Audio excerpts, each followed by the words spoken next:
All right, let me make sure I got all the stuff that doesn't need to run shut down real quick.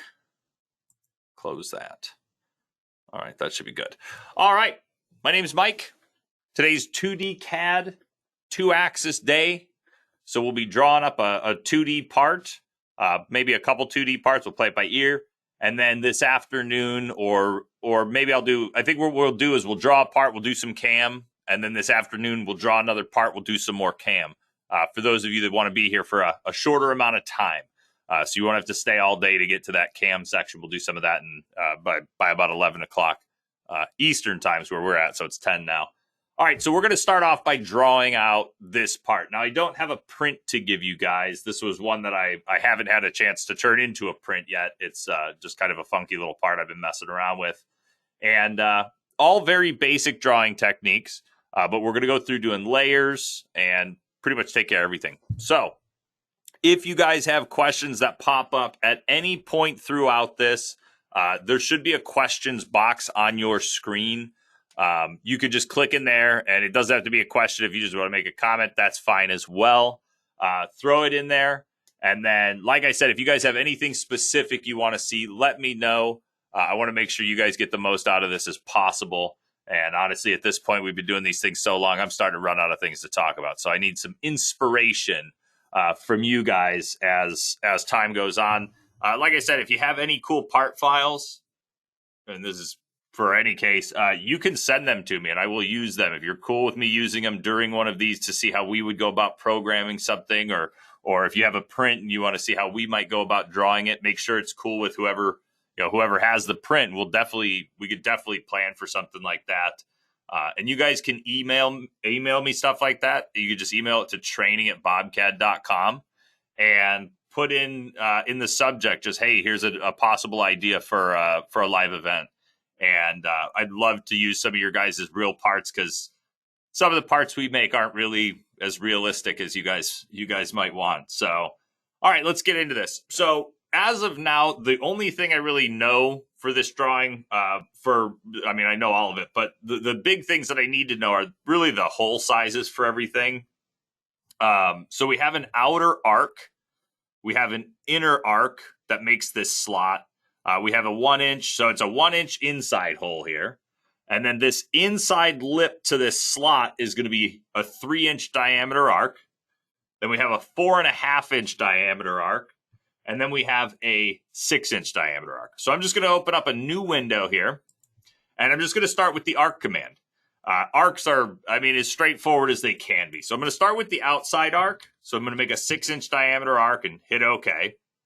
And then I'm going to start with the inside, and I'm going to do the inside arc. And that way I can go ahead and put these two on their own layers. So this is just going to be kind of the base of everything. This is the kind of outer shell. So I'm just going to call it base. That makes sense.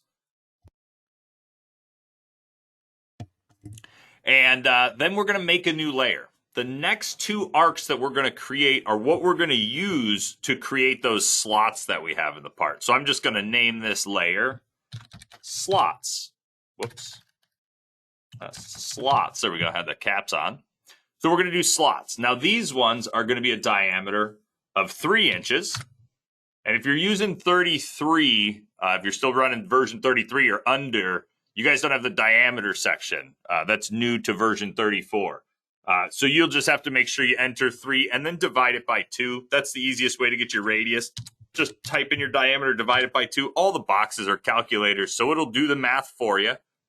And then you'll have the right values. And then I'm just going to go ahead and hit OK. So that's my 3 inch arc. And then we have our diameter at 4.5 for the outer part of that slot. So I'm going to go ahead and hit OK. So then we have our layers over here. Now we can turn these on and off as needed. And that's just helpful, not only right now, but because we're not turning this into a solid model, it'll help me a lot later when we do our CAM as well. So I want to add one more arc to this. I just need to add a new layer for it. It's going to be a counter bore, and it's just going to go right around the inside there. So I'll just add a new layer. We'll call this C-bore. And this one is just going to be a 1.25 arc. So 1.25 diameter right there. So that's just going to be kind of we'll call it like a bearing race or something like that. Well, not really erase, I guess. So we have our counter bore there. We're just going to make sure it's centered on XYZ 0 and hit OK. And then I want to make sure to go back to my slot layer for the next part, because now is where we're actually going to define the angle of those slots the way we did. So the way I do this, and there's multiple ways that you could do this. I'll do it kind of both ways. So I'm first going to start with a line that goes straight out along the X on the 3 o'clock position here. So it's along the X, so the direction is 0 degrees. And I'm just going to make the length long enough to pass that line. Any extra is fine. We're going to trim it off later on anyway, so it's not a big deal. So this line is going to start by going to 0. And you could go right to your angle with this using this angle button, but I'm going to put this one down first. So there's my first line. And then if we wanted to, I want a 45-degree slot. So I could say 45, whoops. I could say 45 degrees on the angle. Now that whole width right there would be the full slot. And I could use it like this, or what I can do is divide that number by 2. So I'm only going half up, and then I'm going to go the other half down. So I can go ahead and hit OK, and I'll put that one in. And then all I have to do is change this number to a negative. And the reason I do this way instead of just going with the 45 and trimming things out, which I could do, it's just so I have everything clocked at my kind of 3 o'clock position. Now, I could also just do it to 45 and then rotate it 22.5 degrees or negative 22.5. And that would work as well to clock me back at my 0. But if I'm already drawing it and it's so simple to do, it's really not that difficult. You could also take just this singular line here and rotate that 22.5 degrees up, 22.5 degrees down, and you wouldn't even have to use the line command to do any of that stuff. So there's a bunch of ways to skin this cat. It's just how do you want to do it? So I'm going to go ahead and hit OK and then cancel out. From here, I'm just going to trim out all the excess geometry that I no longer need. So I can go to Utilities and then Quick Trim. Now, for those of you guys that are new, if this is one of your first classes, I'm looking at this list. A lot of you guys aren't new. I've talked to many of you before. So for those of you that are new to the system, the name of the tab really defines the tab. The Create 2D tab is where you're going to find all the functions you need to create 2D geometry. The important word being create. All right. The Create 3D tab is about creating 3D geometry, whether it's solids or just surfaces or extrusions or fillets. It's all going to be found on there, and you're creating the geometry.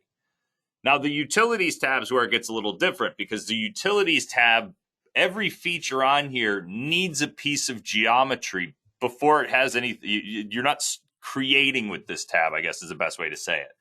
When you go to translate something, if that something doesn't exist, you can't translate it. And it's the same for most of these features. So whenever you're looking for a tool that's going to modify the geometry, that's going to let you change the geometry, the tab that you should be going to is usually going to be the Utilities tab. Now, there's some ones that get thrown out there, especially if you've been using the system for a long time, like Extract Edges. That used to be found inside of our Utilities button, and for me and a lot of people, it's still there. I all the time go to the Utilities tab looking for Extract Edges, forgetting that it's now on Create 2D, but it fits on Create 2D because that's what it's for. But for those of you that are used to having things in certain areas, which you may or may not, I just want to show you guys one little thing real quick, and it's the shortcuts. Right here. So we can go into the settings next to the undo button. And right over here on the left, you have customize ribbon and you have customize shortcuts. So if you want to make a shortcut, I shouldn't have said shortcut. Shortcuts are keyboard commands. You hit the keys on the keyboard and it creates or it pulls up that menu, whatever it might be. You could do that for just about everything. I think the only one I usually set up, which I haven't even set up here in version 34, the one I usually set up is select mode, because that button right there gets annoying to have to click every time I want to do something. There's a debate about it. I've talked to a bunch of people about it. It should always be on, but at this point, that's not the case. So for me, I like to usually set up a shortcut for the whole thing. But I don't use many shortcuts other than really views, just because I train people too much. And it's if I start using shortcuts, then everyone's like, what'd you just do? How'd you do that? So I'm not going to use shortcuts, but all you do to add a shortcut is you click on the shortcut you'd want, and then on your keyboard, hit the keys you'd want to use. So I could do like a Control-Alt-S. You want to be very careful doing like a Control-S, because that already has a Windows command that we can't override. All we can really do is double it up.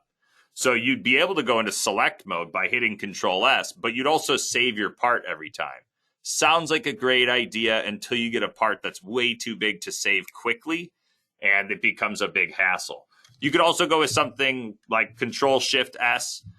Basically, what you're looking for is that it's currently unassigned. It doesn't matter which one you decide to use. That's always going to be, always just make sure that it says unassigned.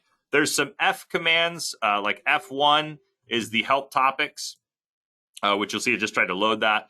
F2 is unassigned. There's one of them on here that used to not say unassigned. It said unavailable, but it doesn't look like that anymore. So that's good news. I don't use F commands for that. So I'd do like a Control-Shift-S for select mode. And then I can hit OK or apply, and that will now be a key that I can use.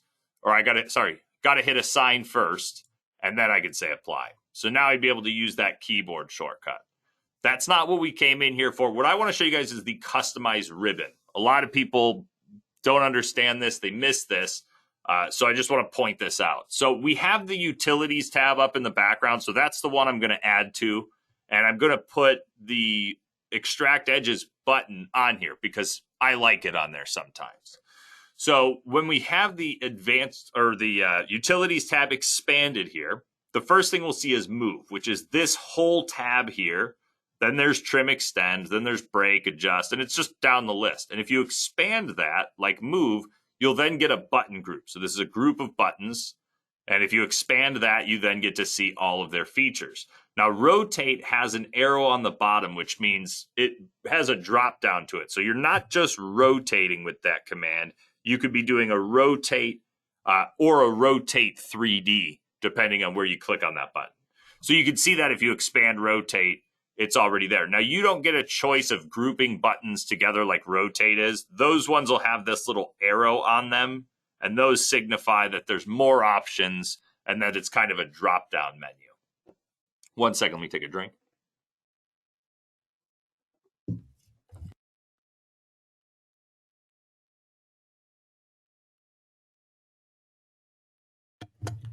All right. So now I want to go down until we find the extract edges button. And there is two of them because there's an extract edges and an extract edges from solids. So I would grab this button here that has the little arrow on it. Over here under utilities now, I'll shrink up move and I'll go down to properties. So I'll put the extract edges right there so I can turn it on and off as I don't need it. And so the first thing I'm going to do is I'm not going to make a new tab. I'm going to make a new group. So I'm just going to say I need a new group. And then I believe you could double click. How do I rename? Oh, rename. So there's the rename button there. And this is just going to be extract. Caps lock's on. Hold on. Extract ed edges. Perfect. All right. And then I can hit tab to finish doing that. So that's now going to have a new tab there. After I'm done with that, I just need to take the extract edges and say add. Now you can have a command doubled up. There's no issue there.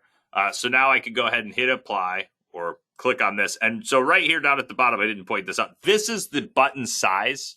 So if there's any features you use in here often and they're not, you want them to be bigger, you can actually come in here and make the buttons larger. You can make it a split button, a drop down button, or just a button.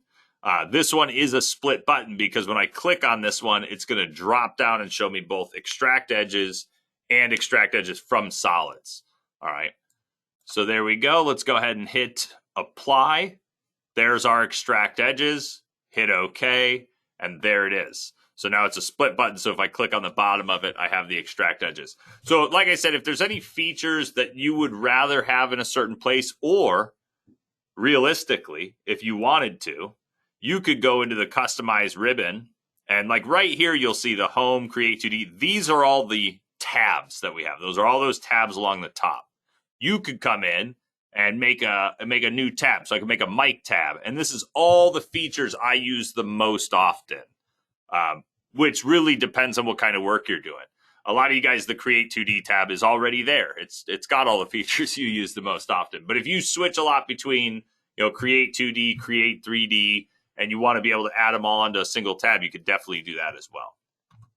All right, we'll hit OK. All right, so now we're on the Utilities tab. I have Extract Edges. I don't need it. But right here, we have Quick Trim.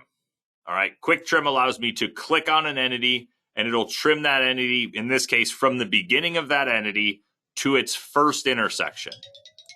All right. So we're going to go then past that and just trim off that full line. So then we'll do the same thing to the other side. And then this middle line here, you have a choice. You could trim this, but it's going to be a click here, and a click here. Another quicker way to potentially do that is to just use select mode. Click it.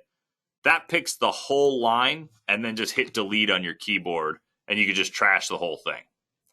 All right, now we're going to go ahead and quick trim out the arc right here. So I'll go here and here. And an important thing to note about this, how we drew this right now.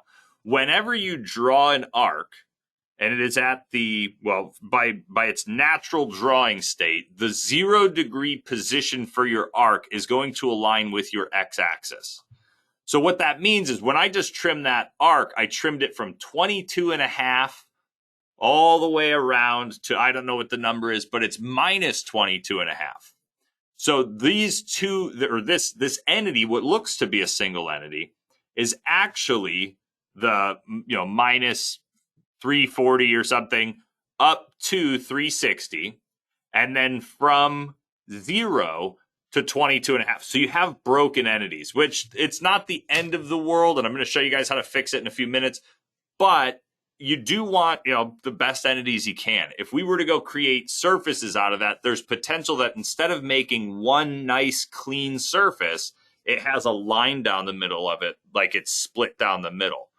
That probably wouldn't happen. BobCAD's pretty good about putting the surfaces together when they should be, but it is a possibility. All right. So I'll fix that in a we can fix it now. So to fix that, anytime you deal with a piece of geometry that should be one piece but isn't, it's because it got broken in some way, and I could simulate that right here. Now this line right here is right now it's one piece, but if I said break it into 50 pieces, I could pick it and hit OK and cancel out. We could now see a whole bunch of tiny line segments, but that still should be one single entity. So when we use this feature, it's up here, it's called Cleanup Optimize. Even if you know for sure, which with 2-axis, you can never be perfectly sure, I'll say. Sometimes you end up doubling geometry. It could be sometimes as simple as making arcs and hitting OK a couple extra times. I've done it many times. I'm sure we've all done it. When you have double geometry, now by definition, double geometry is two of the exact same pieces of geometry sitting in the exact same place. If you import a DXF, if you've ever imported it and you got two lines that don't exactly line up because they're not exactly the same, it's almost like they're overlaid on top of each other, but they are separate lines. The Cleanup Optimize will not fix that. But if they are two of the exact same lines, it will fix it.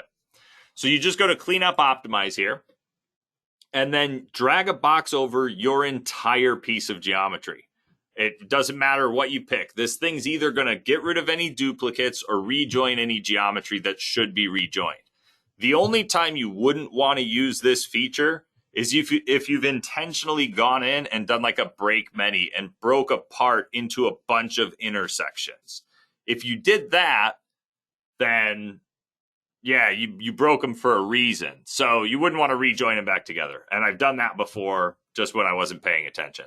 but it's simply you just re-break it or you undo what you did. So clean up, optimize, just drag a box over the entire feature and then hit OK. If there's a problem, it'll fix it.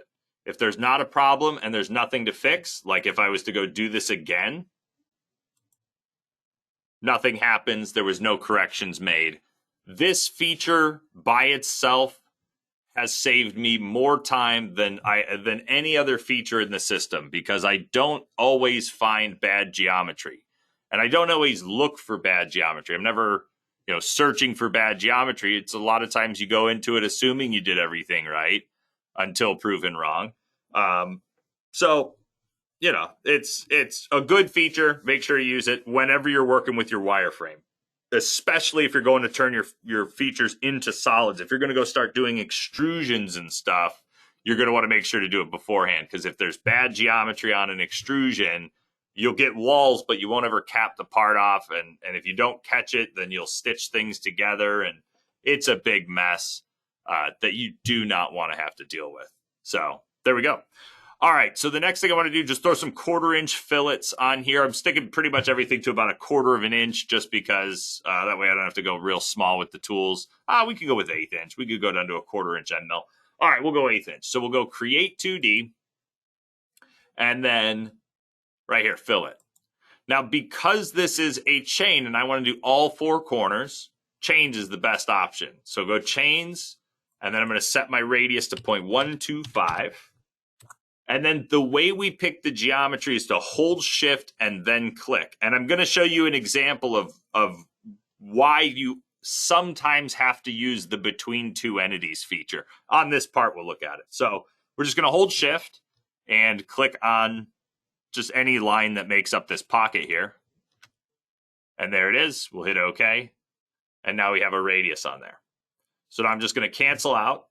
And I'm just going to go up to utilities and rotate. We need 6 copies total. All right, so we have 1. So we're going to go to rotate.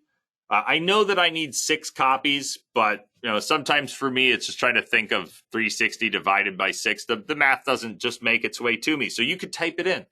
360 divided by 6 is going to give us 60-degree rotations. So we're just going to hold shift and pick our geometry. We're going right around XYZ 0. And I just realized this not long ago. Some of you guys don't know about the rotation center. I had a customer. He's been a customer for years. I've been working with him in tech support before I even joined training.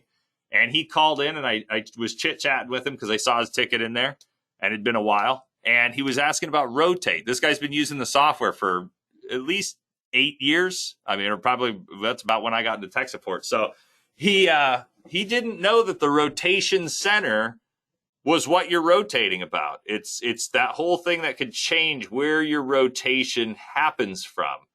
Just so happened for all his years of working, he worked right around XYZ 0. And this was one of the first parts he ever imported and worked on. It was shocking. So the rotation center is the point in which you're rotating about the geometry. All right. And those arrows that are on there, let me set this guy back to 0.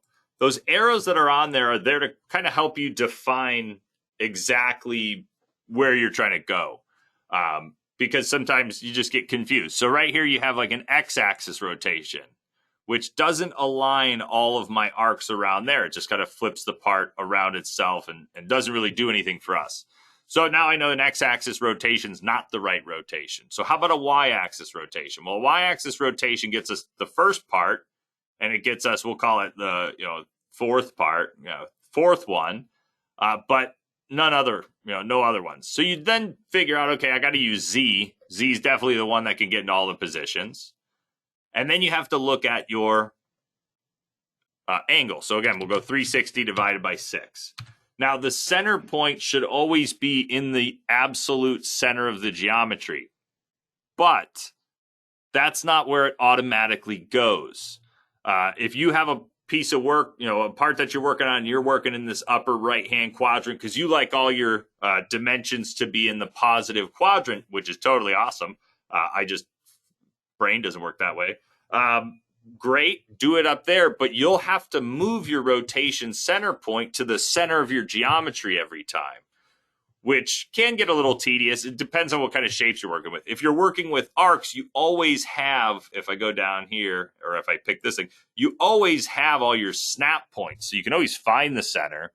But if you're working on like a rectangular part or just an odd shape, you'll have to locate the center. You might have to draw, a line from corner to corner on a rectangle and go from the center of that line, and you're just using that line for construction or something. So just play around with it. If you don't know what it is, you gotta pull some measurements, find yourself center. But in our case, this is one of the biggest reasons why I don't draw in the upper right hand quadrant.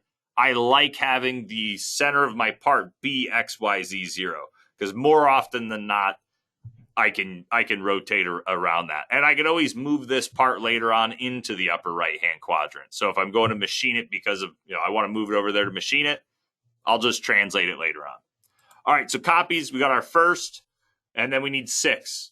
So whenever you're doing copies in BobCAD, you take the total you need, you subtract how many you have, and whatever the remaining number is the number you need. So for us, it's going to be 6 minus 1 is 5. And so we make 5 copies, and that keeps the original where it's sitting. Hit OK, cancel out, and I'm just going to go back up to a top view. All right, drink break, 1 sec.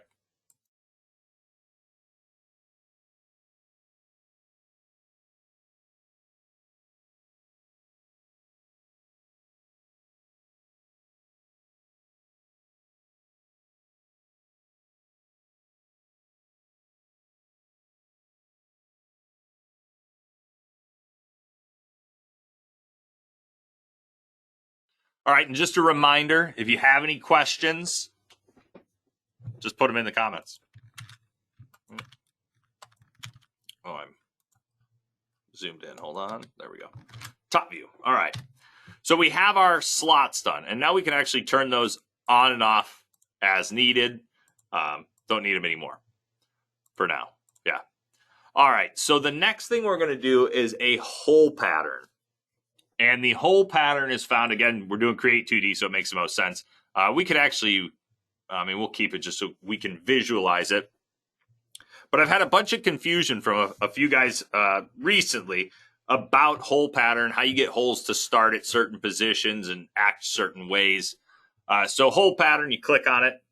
And when it loads up, you're going to have your circular pattern or a grid pattern. All right, so you pick what you want first. We're going to end up doing a circular pattern. So let's look at the grid pattern first. The grid's pretty straightforward. The way it works is you define the width and the height. The thing to note about that is it's from the points in the center of the arcs, not the edges of the arcs. So if you were trying to go to the edge of an arc, the edge of your arcs, you'd want to subtract a few things. You'd have to do some math. I can't move my cursor. Actually, I could just hit OK. Or just put it down. I'll put it down on XYZ 0. So the distance is from here to here is 2 inches for the width, and from here to here for the height. So just so you know that. Now the X is how many holes along that X-axis are we going to put. So I could say let's do 6. And that'll give us a little bit more space because it's 2 inches with 6 holes on it. And then we have our y-axis, and it's how many holes are on the y. So you can see we have our top holes and our bottom holes. And so that could be a y of, we want 4. And then you just have a grid pattern of holes. I've worked with some guys that just literally make parts that have just thousands of holes on them, just a bunch of holes. So they just go in and make a grid pattern. And if they need them in some sort of custom shape, they draw that shape and then get rid of any holes that fall outside that shape. It's pretty cool. And then you just define the hole diameter. So you could say 0.375, whatever you want to add in. That's a little too big. I'd keep it at 1/4. Or let's say you're going to tap these holes. I would go with a hole diameter of 1/4 we'll say 201. And then 1, if you were to add those to a solid model. So if you were to actually extrude these through under the Create 3D feature, and I know it's not that day, but I'll bring it up. There's the Advanced Holes tab. And actually, you wouldn't need any of the arcs that are on there. What you'd actually want to do is just create points out of the centers of all those arcs, because you can't do a grid of points. So I'll show you real quick. You break the arcs like so. Let me do this first. Add a new layer. Let's put this on the hole pattern layer. And so, yeah, that's all fine. So you put your hole diameter in, and then you'd say break arc. What that does is it ungroups all of these holes from each other. Otherwise, they stay grouped, and I'll show you that here in a minute. But I'll turn off this other geometry, and then what I do is just go to Create 2D, Point, and then right here there is a Point from Entities. And you just make sure that arc center is checked and uncheck anything else to check. We just want the center. Drag a box, hit OK. And then in your, if you were to do this, again, this is more something we'll do. I think it's supposed to be next week is 3D day. But if you were to do the holes, you would do advanced holes. And that allows you to come in and say, I just want to create a hole. If you want to counter bore on it, you could do that as well. And you'd have to define all that. But I could come in and say that these are, again, this is all just strictly if you're adding these to a solid model, just to be aware. There's no properties.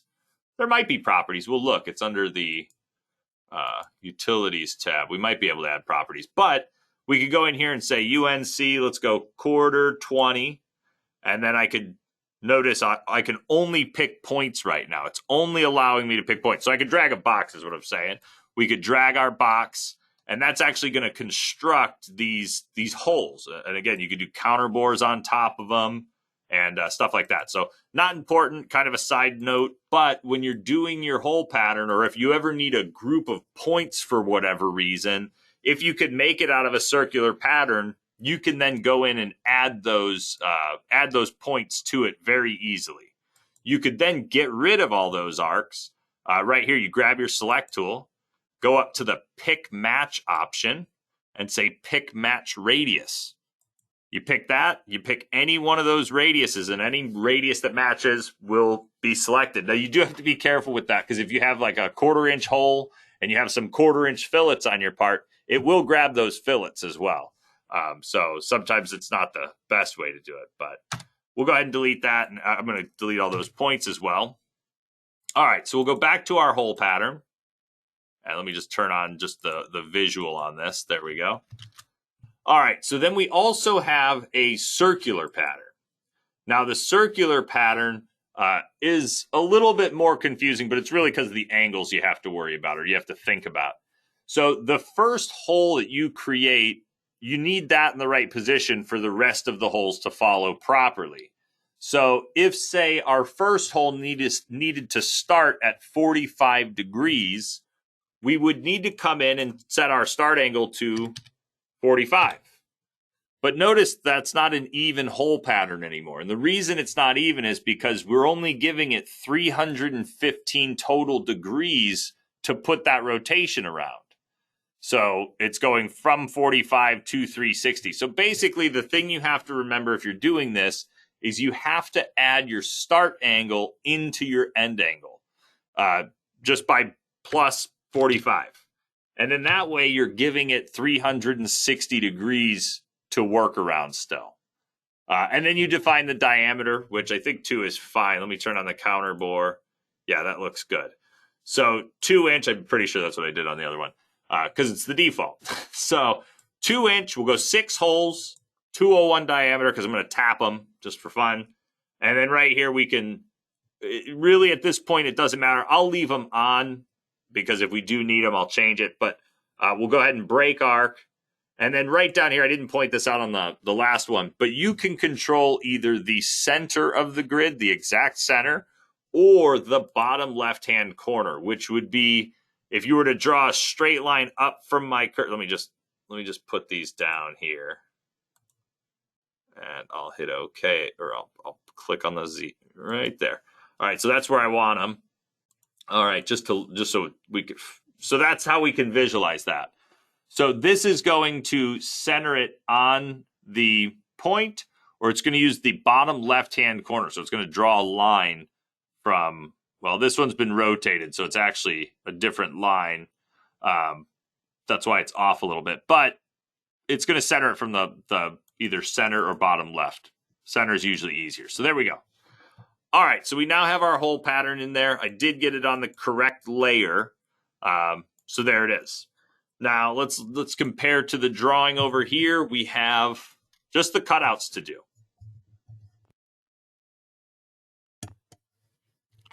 All right. So the cutouts are pretty simple. They're very similar to a part I've done many a times for these things, and I didn't want to do it again, but it works because I want to show you guys the 2D Boolean feature. So what we're going to do is just use a pretty much a rectangle to cut out that section, but we have to define it properly so we can center it up on there. So it's going to be a 2-inch wide slot or groove, whatever you want to call it. And then we're going to do let's go with a width of 1. There we go, 1/2 inch deep. So there we have it.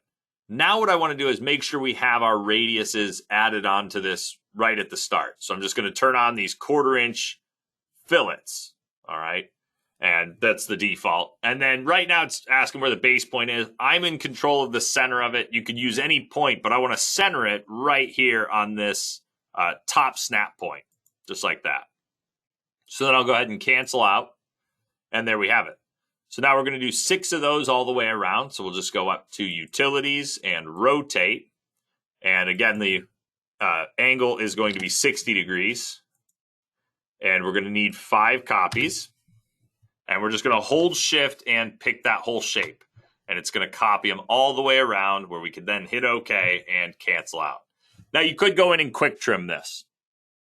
And that'll absolutely work. It's just a time-consuming one because you got to think it's 1, 2, 3, 4, 5, 6. 6 times 6. That's 36 clicks to do that one. It's you could definitely do it. No big deal. So the feature I'm going to show you, I call them luxury features. They're features you don't need, but after you get used to them, you like them. And after you know how to use them, they can come in handy. Now, there's definitely a time and a place. Quick trim should always be your go-to option. That should be the first thing that pops into your mind. And then if you remember that this 2D Boolean exists right here, then you'll use that. But a lot of times there's some things that the 2D Boolean cannot do that the quick trim does very easily. So we go into 2D Boolean. And you have 3 options. If you've ever done any solid Booleans, which is, subtracting or adding solids together, that's essentially the same thing, but with wireframe geometry. So you have a first group and a second group. And when you're doing add or intersect, you just need to follow the preview. They all if you pick them in the wrong order, they can definitely get weird on you. But basically think of it as add is going to incorporate all the geometry and make it one piece.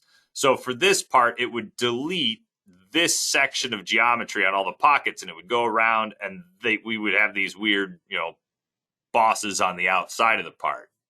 Intersect keeps just the area that intersects, so it would just keep this area.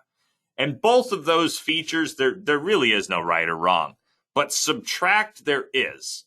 So with subtract, and it's the same rule when you get into 3D, is you pick what you want to keep, and then you pick what you want to remove from it. All right, so the first group for us is going to be this arc, but I'm going to do it backwards, and I'm going to pick all of these pieces of geometry around here. So that takes us to 6 shift clicks. So we had to hold down shift and click on those 6 times, so that's a lot better than 36. And then I can go ahead and pick the arc.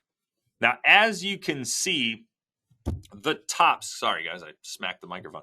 The top of this arc, or the top of this box, this orange, it might be, hopefully you guys can see it. It's pretty faint even on my system, but it's a darker, it's a brighter orange. That's my preview color, and I really should change that back to green. That's my preview color. And so it's showing me that is what will stay if I hit OK right now, which I don't want that to stay. I want to do the opposite of that. So if you think about it in the way I said it a second ago or a minute ago, you pick what you want to keep, and then you pick what you want to remove from it. And again, the preview will show you exactly what's going to happen. So you can see we're going to keep this section here. So I'll hit OK, cancel out, and that's where we then get all those cutouts around the part. All right, and the last bit is getting these fillets on here. Now, I don't know if you guys have ever had to, but there's sometimes a fight you can have with fillets. I'm sure we've all dealt with it. In BobCAD, it's because of the length of the chain that's connecting to the fillet. Yeah, that's perfect. That's exactly what I meant to say. So like right here, I have a pretty long chain and a decently long chain. So if I go with a radius of say, 3/8, I have, well, technically, let me just do a measurement real quick. I'll go evaluate, measure 1. The length of that chain is 0.5011. Again, to take a quick measurement like that, you go to the evaluate tab, measure 1, and just click on, make sure you click on the line, not the points that pop up. Otherwise, you'll just get a point measurement. It doesn't help me do nothing. And yeah, through there, you can see all that information. If you want to measure between 2 points, you go measure, and then I could go and say, I want to go from that point there to that point there, and you'll get a distance in X, Y, and Z. So just so you guys know, helpful little tool. So let me remeasure this line, 5011. So the largest size fillet that I could put on here that ends right at that value would be 5011. So if I go create 2D, we'll go fillet, and we'll go just we'll do a single corner, or actually I'll do between 2 chains. There we go, that'll work. And we go 0.5011. This is either going to be too large because it's the exact size. There we go. But if I was to come in here and just do like a, let's see if let's go a little bigger, but let's say we go 502. Let's deselect that and try it again. It did still work. It's got enough space. So that's really the segment, I guess, because we're on an angle, that might be a difference. So we'd have to find out the maximum, but it's the maximum you could fit in there. And the problem you run into when you're doing sharp ones like this with a big fillet here is that tiny, that tiny line segment that's there. I can only go and fillet this if I go to my fillet command. There we go. If I was to try and do, I mean, 502 is going to be way too large, but if I said, let's fillet between this and this, it'll do that weird, goofy fillet like that. And it's just not right. So the way that you have to do these ones is you have to set up your fillet size. So we'll go 0.25.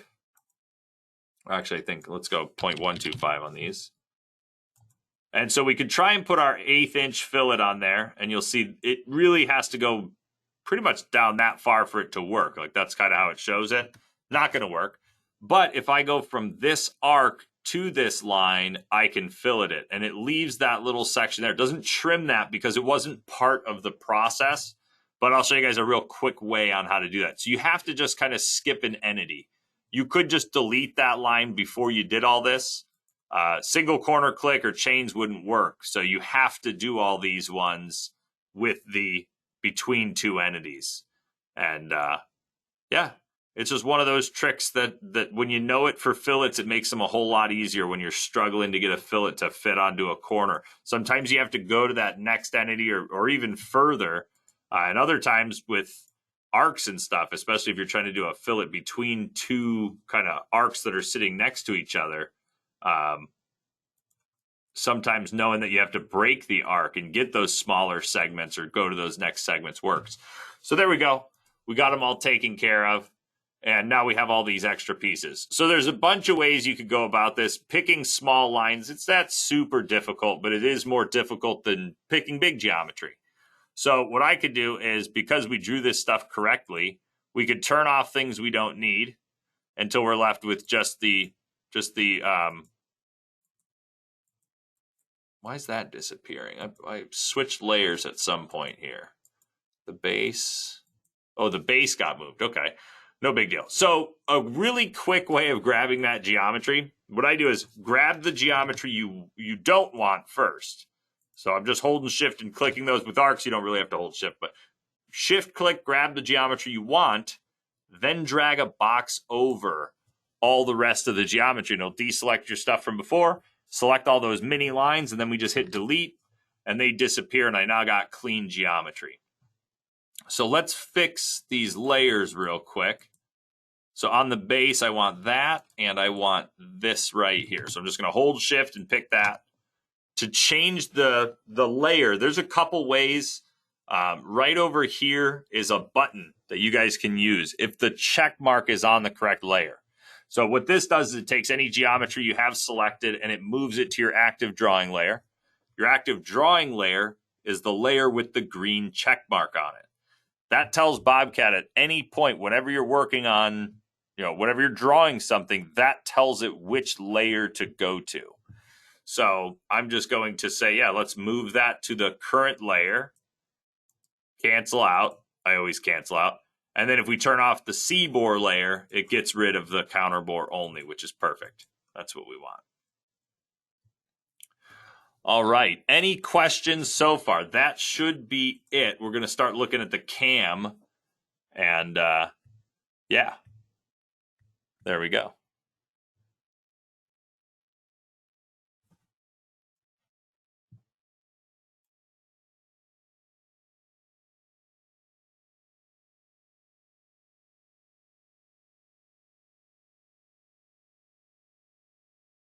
All right. On to the CAM then. So we got to think of some things here. And let's do this. Let's go to evaluate. And I want to just add notes because this will just let me pick a spot, right? Do I got to pick an entity?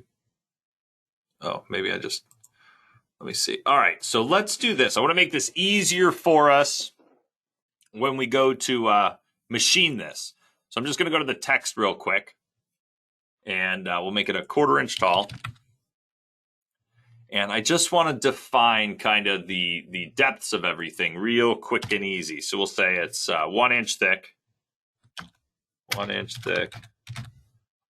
All right. Ooh. So, yeah, that'll work. All right, we'll grab the center of the text. And I am just going to move this up to here. So we know that that is 1 inch thick. All right. This is where having a solid model, and if I do the 3D one, oh no, I'm not here next week. The next time I do the 3D class, I'm going to use this part just as a quick tutorial on how to go through. Unless you guys want to see it later on, I could definitely do that. But I'll go 1 inch thick is the thickness of the part. Those holes are going to go through. I don't need to note that for myself. That hole is going to go through.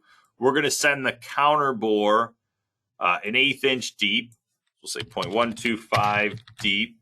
Oh, dang it. Hold on. Can I get it? All right. So 1 inch thick. All right. We'll hit OK. Put that down first. There we go. And then we'll go 0.125 deep. And I'll just, we'll resize that. Let's go down to 0.1 because I can read that later on. Hey-oo. All right, so we'll put that there. That's fine. Oh, I should be putting this on a text layer. Hold on. Text. All right, the pockets will go, let's do height. Let's go, the height's fine. Let's go 1/2 inch deep. 1/2 inch deep would take us through. Let's go 3/8 deep. And then we'll put that right there. Okay, that's enough definition, just so I got it. The stock will get created. All right, that'll be perfect. And then what we'll do is we'll do this on both sides. So when we do our stock, we'll have to we'll do it this way. All right, so new job. Gonna do my stock wizard right here. And I don't have a solid. The workpiece is only going to ever be a solid, so you got to make sure you have that. And then I need to just hit OK here real fast. I need to get this, and this onto my active layer so I can hide it for now. I know the thickness of the stock. All right, so we're going to do our stock wizard now. And with something like this, I'd probably go for a round piece of stock. And the way you use this is always turn on bounding cylinder. Otherwise, if you're doing circular parts, like right now a square, well, let's just see if we do a bounding box, we can calculate. It's good because I have rounded outer part here, and it is 6 inch diameter. But if this was made out of, it happens on the one other circular part, it ends up with a weird odd number of like 5.891 because you end up cutting off corners on it. So all you got to do is either bounding box. Usually, though, bounding cylinder is going to be the better option. It gives us the same result here, but it's a better option because it fits to the full shape, not the center of a square. So just so you know. Or if you ever have odd shaped stock, like you just had one of these instead of a whole thing, so the rest of it would be this diameter here and one little bump out, you'd still want to use a round piece of stock, centered fully. So there we go. So it finds the full stock for you. That's all I'm trying to say. Next, we get to our machine setup. With a round part, I'd like to start, right in the middle if I can. I feel, that's the easiest thing to locate. Down here, we'll do our work offset 1. And the only thing I'm going to do different than a normal, than a lot of you guys might have to, is I have to add a work offset for Z whenever I pick the origin of my part on the top or the middle. Because that's the point that BobCAD puts in the center of the virtual machine, which the center of the virtual machine, the virtual machine home, is not the same as your machine. Your machine's might be up in a corner somewhere. This goes to the center of the table, no tool in the spindle, with the face of the spindle touching the table. That's the home position, unless your spindle can't touch the table, in which case we define it properly. So by me not adding in a shift here, and I'll just say 1.5, my part ends up in the table. If any of you guys have the Machine Simulation Pro, which I really only recommend if you're getting into 4 and 5 axis. For you, 3 axis guys, it's not going to be a super needed thing. But if you are getting into 4 and 5, I suggest it. You will experience the parts being inside the table because you'll be able to actually see the physical table, and you'll get a bunch of errors telling you that you're machining through the table, which is good to know because you messed something up. But it lets you watch the simulation. You just don't see any other potential collisions because you run through the table so often. So just a heads up for anyone. And then the clearance plane. So this is the safe area above the part that the tool is going to move around safely in. So you want to make sure it's tall enough for any clamps, anything. You want to make sure you can clear everything on that part. If you got bolt heads sticking out, 1 inch is the default. There is no way to change the default yet. I'm hoping in the future all these things will eventually be a little save button next to them would be nice. But that's not happened yet. I don't know if that's ever going to happen. Don't hold me to that one. So the clearance plane just defaults to 1 inch. Then you can go ahead and hit OK. Or change the clearance plane, your choice. So there we have it. We now have our stock. And it's a round piece of stock. I'm going to say that it's turned to size. We're good here. So we're not going to we don't really have to machine all of it. Now we could do that. I'll show you guys how to do it. So we then would go in and make sure we have the correct material for that part. And right now it's set to aluminum. This is just for feeds and speeds calculations. And there's a lot that factors into that. The entire tool library, which we're going to look at here in a minute, is set up as high-speed steel. I might as well just go into it. So what we're going to do next is we're going to build our tool crib. We're going to pick out the tools we're going to need. And, yeah, that'll be fine. What did I make those? Those are 1/8 inch. Or are they... Those are 1/8 inch. Those are 1/8 inch. What are they? So we're going to use a 1/4 inch tool for that. All right, good. Couldn't remember. All right, so we're going to go into our tools, go down to our tool crib, and this is where we store the tools specifically for this job.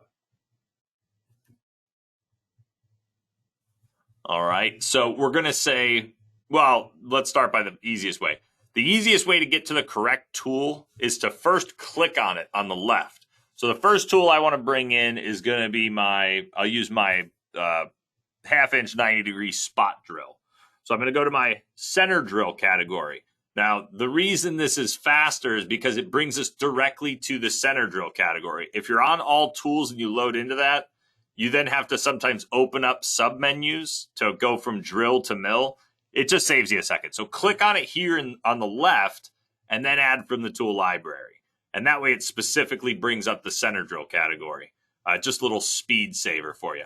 So whenever you're picking your tools, especially if it's the first time you're doing it, double click on it and look through the tool. A lot of people just grab them. I'm guilty of it too, without looking at it. And so you end up missing a lot of times the tool material. You'll be running a carbide tool and it'll be set to high-speed steel, or vice versa. Or maybe you're running an insert cutter. You need to make sure that that's set up correctly. If you're not doing that part, your feeds and speeds are going to be wrong anyway. This is to help get you closer, as close as it can, because it has it knows the feed per tooth and it knows all that stuff. It calculates it correctly, but it might not be the exact stuff for your tool. So that's going to be a big part of it. I use a program called GWizard. I love it. It gives me all the values I need to know. The learning curve was easy. It's one that can definitely help out. It's a big help if you struggle getting feeds and speeds. It's got all different materials, all different tool materials. Check it out. He's got a really good demo. So I'm going to go with carbide. And then I'm not going to, if you put a holder on it, you can. It's just, you have to assign the tool holder to, whatever you want. But if you do it here and now inside the tool library, it will be locked in with that holder. So anytime you pick that tool, it'll grab that holder, which isn't a bad thing. You'd have a holder on all your tools. But for 2-axis, as long as you got the tool sticking out far enough and you can meet all your, total depths, not a big deal. All right, so we'll go ahead and I'll say okay, and that's going to get added to my library. Now, we're going to tap those center holes, but BobCAD always picks the drill for us. So I don't have to add the drill. It also always adds the tap for us. Excuse me. And so I only need to really define the center drill I plan on using. So that's all I'm going to define for that. I'm not going to grab the drill unless you have a special drill. So now we'll go down to end mill rough and add from the tool library. So the first tool we're going to use I didn't add any face material. I'll do a face. I don't want to do it my way because it's confusing. I'll grab a tool. Let's see. We'll grab a 1.5 inch insert face mill. So if it has the name insert, you can assume it's an insert mill. So that should work. We'll hit OK. We'll go back and add a little face material to run a face pass on it. So we got our 1.5 inch insert face mill. We'll add from the library. Next tool, if you want to go with something to kind of hog material, we could do a rest pocket with this. Realistically, I'm just going to go with something like a 1/2 inch flat, and then always look at the flute length that's defined in our tool, and then double click on it, make sure it's the right tool material, whatever you got. I need to go at least 1 inch deep, so the standard should work. All right, we'll go there and hit OK. And then we need a 1/4 inch, so we'll add from the library. I don't usually, just so everyone knows, I don't usually jump back and forth between the end mill rough and end mill finish. Most of the tools are the same. If you do have a different set of feeds and speeds and you customize your feeds and speeds that way, then it could matter more. The end mill finish category does have more ball mills, so I do use it a bit more when I'm doing 3-axis. But most of the tools I pick up, most of the time I'm defining my own feeds and speeds. And so I just, pick the tool that I just pick it from the end mill rough category. So just so you guys know. So this one's a 1/4 inch flat end mill standard. Let's sort our diameter here. And we need the 1/4 inch flat end mill long, because that's the one that's going to be long enough. Because we're going to finish the outside from this side, and then we'd flip it over, do the pockets and the counter bore. Really, that's all we need. So we'll go ahead and hit OK. And adds the 1/4 inch flat end mill. And that should be it. We'll be able to use the 1/2 inch right there. All right. Yeah, that should be good. And then also out here.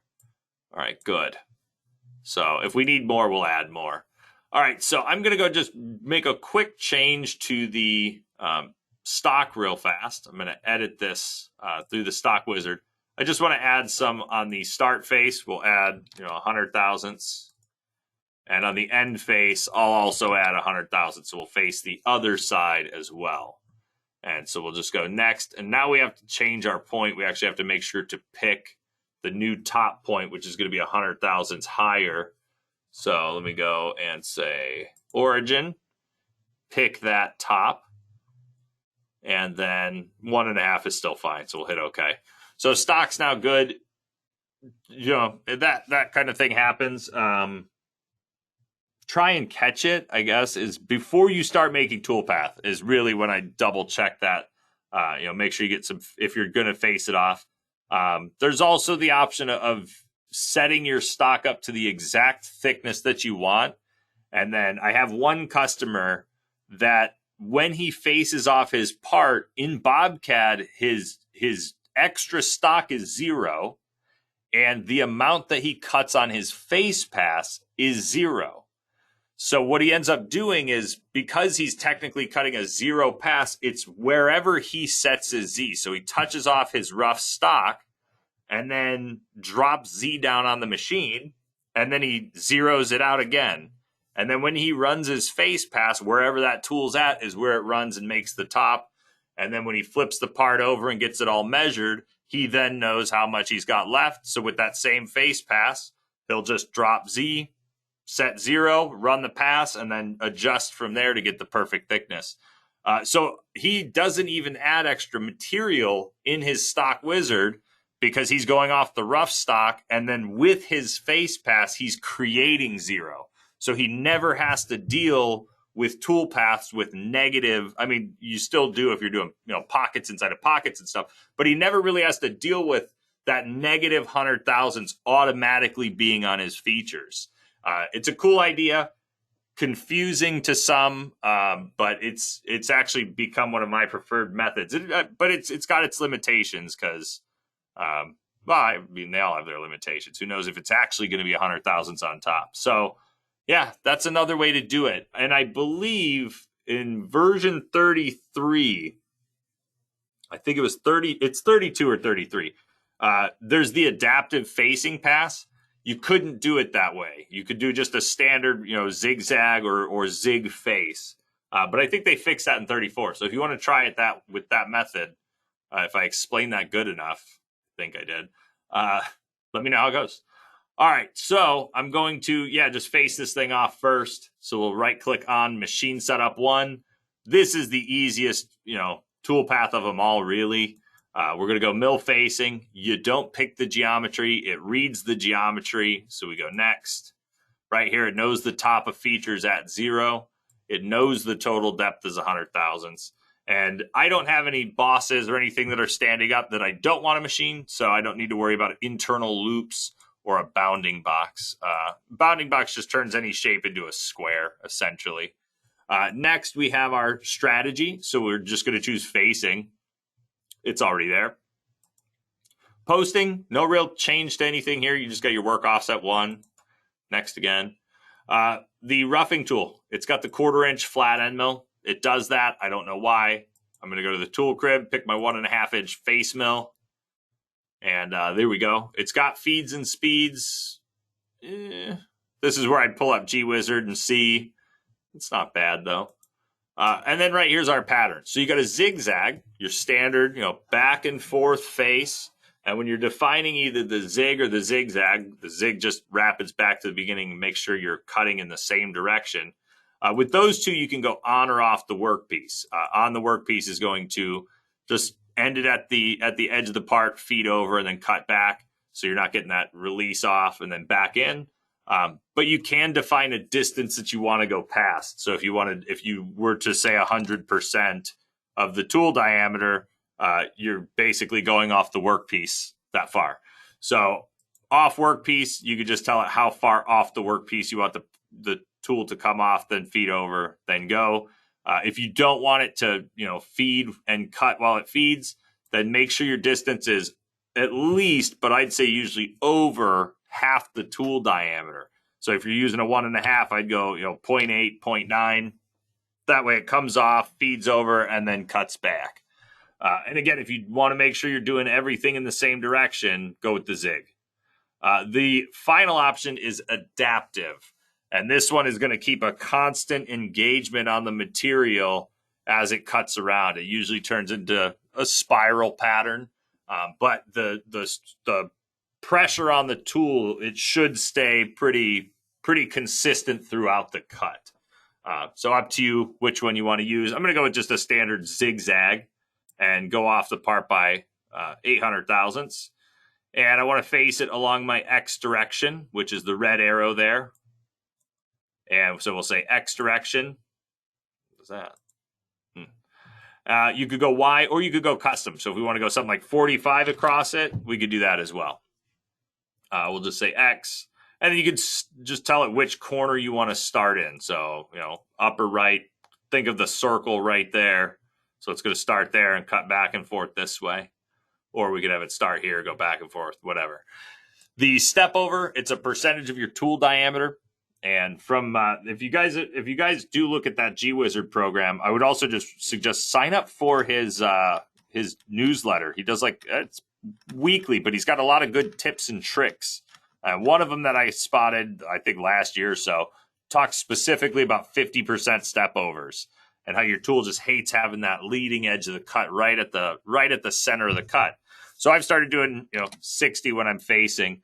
The first cut offset is essentially to give you a bigger bite on your first cut. So it's a distance from the edge of your part to your first cut. So normally you don't want to go I wouldn't go 0.75. I'd probably go 0.5, and that would give you closer to a 75% step over. But I'm going to leave it as 0. For the parameters, it's just our bottom allowance. That would only ever be used if we were doing another face pass, maybe a cleaner one, different feeds and speeds, something like that. Otherwise, I'm going to leave that at 0. Right there, we got our depth. We could either go with a single step and do it all in one shot, or we could do multiple steps and break it down into however many steps we want. I'm going to go ahead and single step it. For the leads, you can lead in vertically. It's going to plunge down. So really, this one's going to be more important if you were doing the off work piece and you didn't make it long enough. If you only went off the work piece by, say, 0.4, it might plunge down on the part, which would not be good with this kind of cutter. So we would go with a parallel, and then I usually just do at least half the tool. Once again, I'll go a little over and just go to 0.8. So it's going to lead in that far and lead out that far. Lead in, lead out's the same as lead in. So next, right here for the links, just how do we connect when we get to the end? Direct or with an arc? Your choice. And finally, the advanced feeds. Now, if you have a machine that has an issue called dogleg rapiding, the convert rapids to feeds is to help take care of that. And essentially, a dogleg rapid is a rapid move that instead of moving in a straight line, it moves at a 45-degree angle until one of the axes reaches its position, and then it feeds down the rest of it. A lot of machines do it. A lot of guys don't ever notice it. A lot of it comes down to your fixturing, how you hold your parts. If you don't have anything above your part that you could potentially run into, you don't really notice it. So a lot of the guys that do a lot of the 2-axis work, it's not something they run into super often. But if you ever do see it, it's happening because of the rapid move, because all your axes move at full speed. So essentially what this does is it converts your rapid to feed moves. So it takes the G00s out, adds G01s in, and allows you to define a feed rate that is essentially your rapid, but it ensures that it moves in a straight line and not that zigzag. There is a setting for it inside of the current settings for the machine for you to set up. So that's the convert rapids to feeds, and then the lead in and lead out feed rate percentage. It's a percentage of your cutting feed rate. It's what you'd want to use on your lead ins and lead outs. So if you want to lead in into the first cut of the geometry at 50%, you'd come in and say, let's start at 50%. And then as it gets into the cut, after it finishes the lead in, it would go back up to the full speed. All right, that's it for the facing. So we're going to hit compute. And the one thing I haven't done is save this thing. So let's give this a save as. Let me just go to desktop. I have the repeat training documents, 2-axis.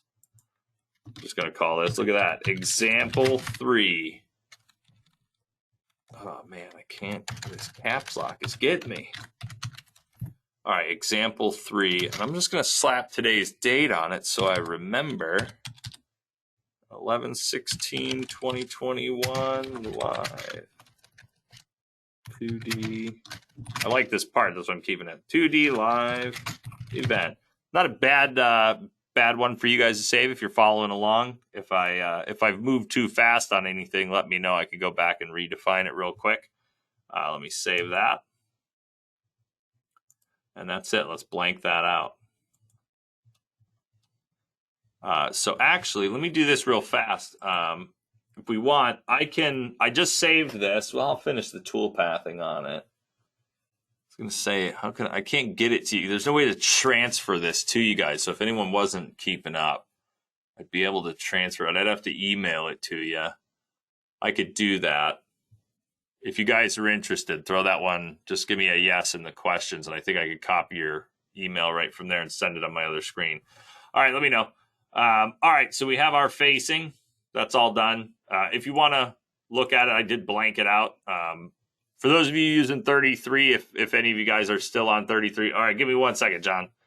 Let me just pull up my email here. Yeah, I think I can. So give me 1 minute. Oh man, people are sending me messages. All right, so new email right over here. So let me save. We'll save that right there, and then let me attach it first because I always forget that part. There we go.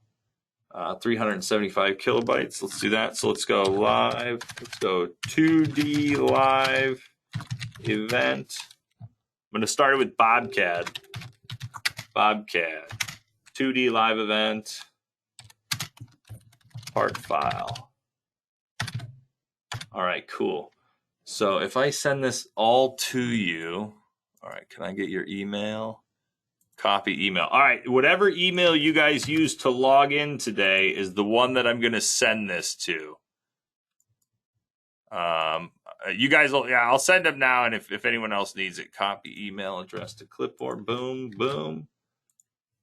Dan, got you. Rick, working on this right here. Rick right there, got it. And John, I didn't get you yet. Okay, good. Copy email address to clipboard. Right there. All right, if anyone else needs it, let's see. So Dan, all right, I got the 4 of you. Cool. All right, so I'm sending that off now. Might take a minute. It'll be there soon. And then if anyone else gets it, I think some other guys might not be. If you're not sitting at your computer right now, you missed all of this. So you probably missed that too. All right. Let's keep going. So the feature mill facing right there, we got our face. That's all done. It will have that on the part file you guys just got. So you could ignore that one. You could remake it, do it however you want.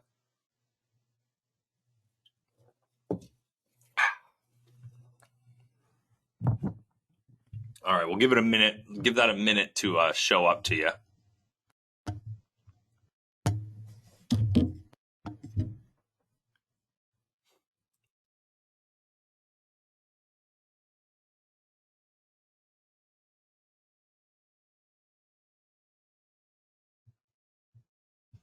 Yeah, I'll get it to you, Brock. Wait till the end, I see. No, I'm just kidding. All right, so inbox. Nope, sent items. Right there. Let me forward that. And wait, Brock, didn't I think I sent it to you already. Did you ask for it a minute ago?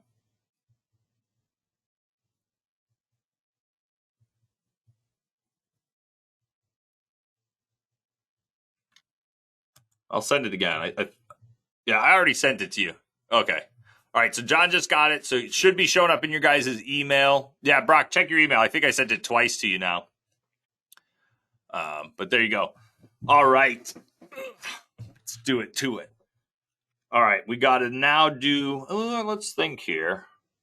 I didn't even plan on how we were holding this thing. Didn't plan it. We'll pretend we're holding it. I didn't think of it. Let's do it. We got one of them 5th axis vices. We're holding on to 100 thousandths at the bottom of this guy. 50 thousandths now. Yeah, we're holding on to something. I didn't plan that part of it on what we're holding on to. We might have to add more stock.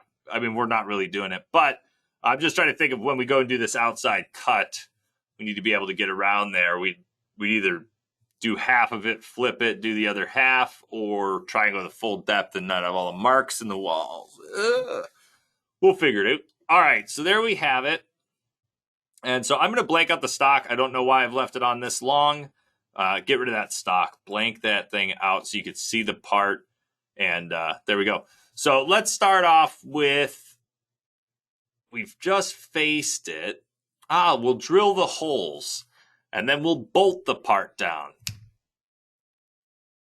That could work when we do the outside stuff. So, all right. So we're going to go ahead and right-click on the machine setup 1 here. And I'm just going to go down to hole recognition only works on there. So we're going to just go to mill tap hole. There's no quick way with this one. Yeah, we don't have a solid. So all we're going to do is say select geometry. And a quick way to pick the holes, I showed it earlier, but if we go up to home and then the pick match option, we can do a pick match radius. That way we could pick that and just get all those, just get all 6 of those holes in one shot. All right, 6, yeah. And then after you get that, go ahead and hit OK. So it's got the hole diameter, and 1/4-20 just is the automatic option every time. So that's what it grabs. And we just have to either punch in the depth now or hit next and punch in the depth on the next page. So we're going to tell it we're going to go, we'll go 1 inch. And then because it's a through hole, this is an important button here. Because it's a through hole, BobCAD on our drill is going to automatically add 50 thousandths. So we do want to make sure we have enough. All right, so we'll go next. All right, so right here we have our group retracts. This is basically your clearance plane. And so you can go to a plane. If you're doing 4-axis, you could go to a cylinder. If you get into 5-axis, you can use a sphere. You could use all that stuff in here now, but a plane's usually what you'll use for just normal drilling. And then you set up the height. It just uses the clearance plane by default. Hit OK.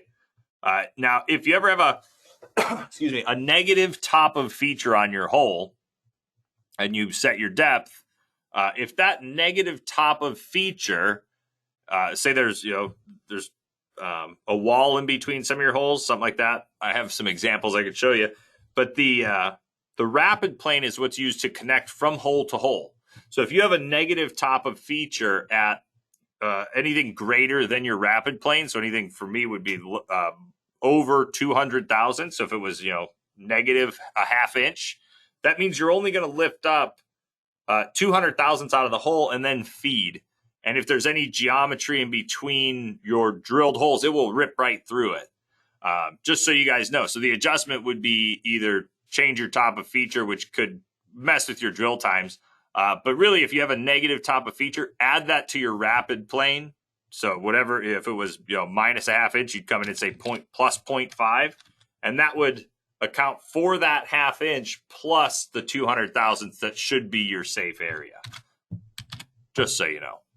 All right, so again, diameter is 201. That was really just because I put those holes in. It's going to, that's the tap size I want to use, or the drill size I want to use.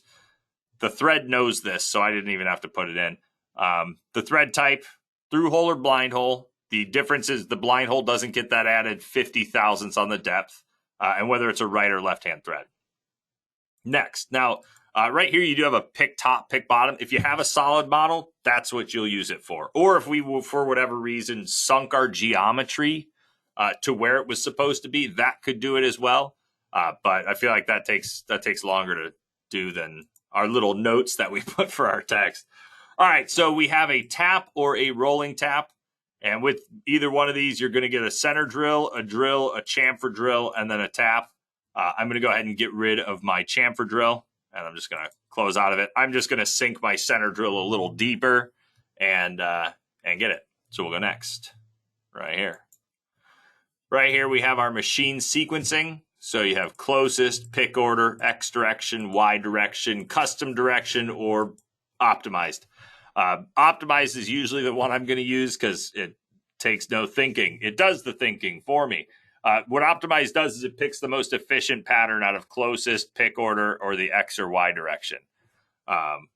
So yeah, next.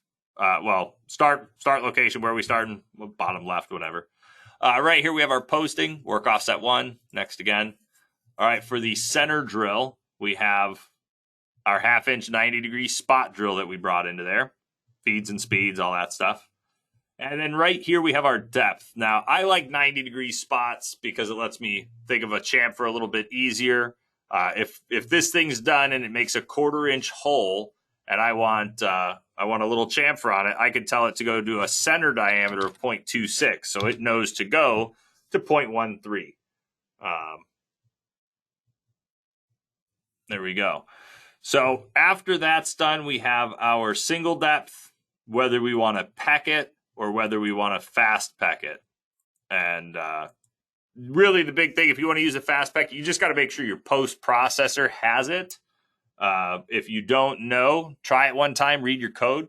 If you do know that it doesn't have it, give a call into tech support or go on the new BobCAD support site and just tell them you want to add that to you want to get that added to your post. And as long as you can show an example of it, we'll be able to create it for you.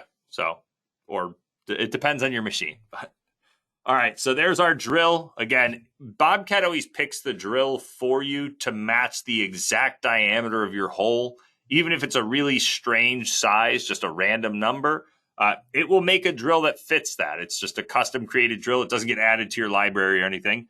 But just be aware that that does happen. So if you have a specific drill you want to use, just draw your holes to that size.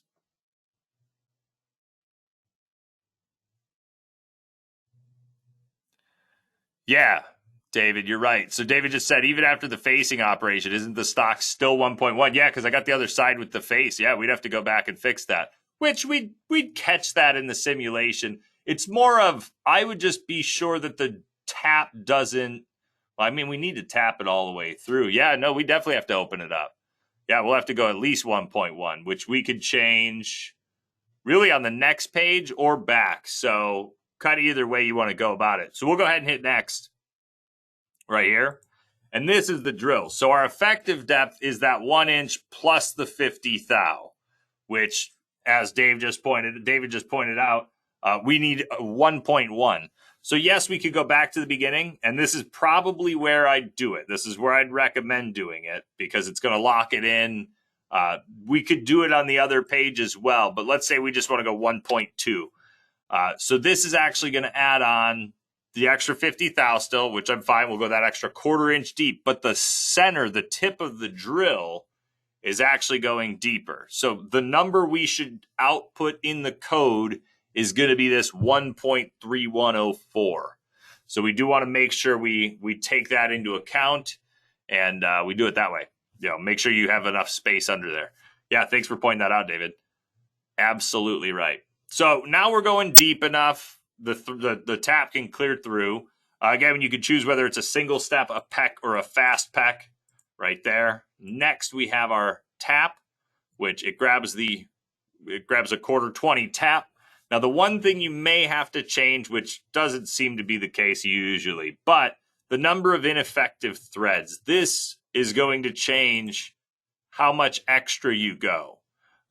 So right here, you'll see we're going to 1.4. We should be clear through the part and be able to go to 1.4. But the reason we're going the extra 200 thousandths is because of the 4 ineffective threads, and a 1/4-20 is a 50 thou. So we're going an extra, the pitch is 50 thou. So we're going an extra 200 thousandths. So yeah, you definitely got to make sure you got the right number of ineffective threads, and then make sure you drill the right hole. I've seen it before where it does have the drill going to a certain depth, and the tap is either clear through where it way deeper than it needs to go, or it's right at the level where it catches on the on the tip of the drill, the tip that the drill left in there. So, which might be a problem with one of the guys I know of. I'll talk to him. All right. So again, make sure you have the clearance. Taps are the biggest thing. I would always say double check that BobCAD got it right. We're clear through on this one, and we want to go all the way through with it. So we kind of got to go that far. So when we're all done, we can hit compute, and that's just going to show us some drilled holes. There we go. There they are. Oh, and actually, hold on. We didn't even set our top right. Let's look at this. So we're going 1.2, but that's from the top of feature of 0. If I pick top and I pick that point there, we're actually at minus 100,000. So going 1.2 is still good. We'll be fine. That's what I was thinking we were doing anyway, so I'll keep it there. All right. Oh, so you can see it now. There's our center drill, our drill, and our tap. All right, let's knock out the let's do this. We could do the center hole here. I did not set up a drill for that. We're gonna spiral in. All right, so we're gonna do a mill 2 axis. This is gonna be a pocket. I would usually say drill a hole in here first and feed your tool down that. That'd probably give you a better result. But I didn't pick a drill. So depth, we're gonna go first. First, we're gonna pick the right top apart. There we go. And then we're going to say the bottom is going to go, this is all the way through. So again, we'll go 1.2 deep. All right. Next, we have our feature. So we got our top of feature, total depth. That's great. No extensions. This is just a 1-inch circle.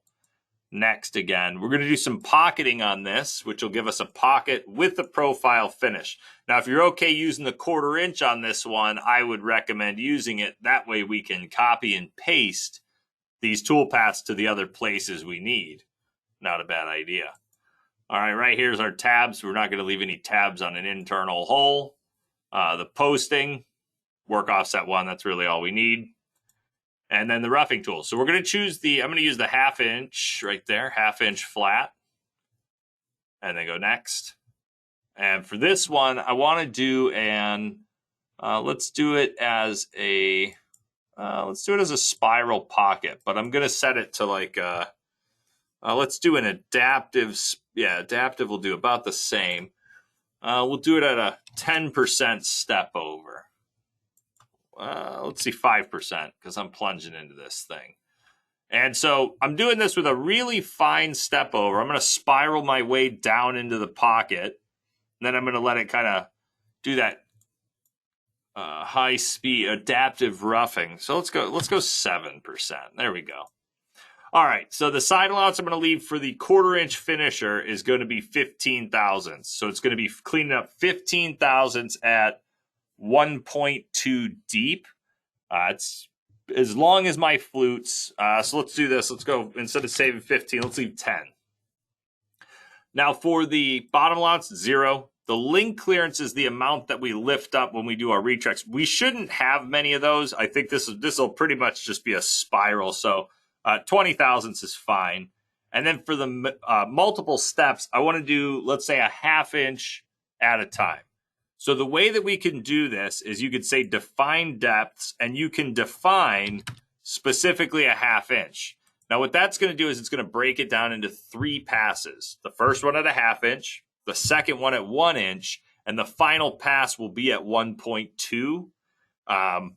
So your final pass is just cleaning up whatever's left over. If you ever do T-cutters, doing T-cutters in a slot, that's a way to get an odd, or a T-cutter that doesn't match your slot perfectly. That's how you can get it to fit it better. There's other reasons too. All right, so for the entry, how do we get in? We're going to plunge, we're going to ramp, or we're going to spiral. I want to do a spiral, and we probably will end up changing this number. It's a 1-inch pocket. We'll see. So we'll go ahead and go next. The machine sequence, I always do optimized. This part only has one hole right now, so that's all that matters. Right here's our links, no changes. Advanced feed rates, no changes. And then, Oh, right here. Sorry, there is a change we could make. The adaptive feed rates. You only get these two options when you're using the adaptive roughing. And so the adaptive or volume based, you can have your feed rates speed up or slow down based on the amount of engagement. Now, we should have a pretty consistent engagement when we're doing this spiral. So this wouldn't be a bad idea. You could also do radial chip thinning. And the goal of this one is to speed up and slow down to get the correct size chip coming off the tool every time. And you define it by saying my minimum feed rate is down to 75% of my feed rate, and the maximum it's allowed to go is 125%, whatever you want to put in. But this one should be pretty consistent, and we're cutting it at 230 inches a minute because of its aluminum carbide. Yeah, it's got some quick ones. It's the feed per tooth. It's a 4 flute. Yeah, we'll see. And then next, well, you can. I mean, 230 is not impossible. 1/2 inch deep could be a little bit crazier. All right, so we want to go with our 1/4 inch flat end mill long here. And again, the reason I'm using something like this is because it's going to be used again. I'm going to use it on all the other ones. So now I can copy and paste this tool path, and I don't have to run the adaptive every time. I could, but I don't have to. So right here we have our compensation. So I could say machine compensation, and I'm going to go with the G41. That way BobCAD is compensating me for a 1/4 inch tool, but in the code I'll have that G41. So at the machine I can do my own compensation to if I got an undersized tool or something. If you're not using your G41s, definitely read up about them. They will save you lots of time. Most of you guys probably are, but I met quite a few guys who don't use G41s, and they go back to BobCAD. If they made it for a 1/4 inch tool and then they walk out to the machine and their tool's undersized, they go back to BobCAD, they change the tool, repost the code, bring it back out, and they run it that way. Or you could just use your wear offsets in the machine with a G41 and call it a day. So that's what I recommend. If you don't know about it, read about it. You could probably look up some of the articles written by the guy that did GWizard, Bob. He writes some great articles about it. So check it out. All right, parameters. I'm going full depth on this. That's why I only left 10 thou on the last one. Total depth's 1.2. I want a nice clean wall. And we are going to do spring passes on this, but I don't make multiple profile finishes if they're just going to be the same profile finishes. So I'm just going to copy and paste this one when I'm done. So next, right here's our leads. We're going to plunge in vertically. Just kidding. We're going to do a right angle. And the easiest method to do this, we know it's a 1-inch arc. So 1 inch. Whoops, let me click in the correct box. We know it's a 1-inch arc. We're going to subtract the tool diameter, so 0.25. So we're left with 0.75. And then we're going to divide that number in half. And the result is going to put our tool right down the center of that hole. It's then going to feed over, make the cut, and we got the lead out going same as lead in, so it'll feed back out, come back out the middle. We are going to copy and paste it, so it will retract and move a couple times. It does waste a little bit of time. Yeah, because it's going to feed back up and then it's going to enter right back in. But it'll retract back to the rapid plane and then feed back down because there is no way to do the exact same path. Unless you did side roughing. Yeah, forget about it. We'll do it this way. All right, so next we then have our corner types. Not an option I mess with. I'm going to leave that on sharp. And when you're doing this, it just pretty much think of it as it's following whatever geometry you have drawn. So sharp corners, round corners, that stuff doesn't really, it changes the way that the tool runs around it. So, all right, so we'll go there. We'll go next for the machine sequencing, optimized, sure. And the advanced feed rates, no changes. And we'll hit compute and we'll see what it looks like.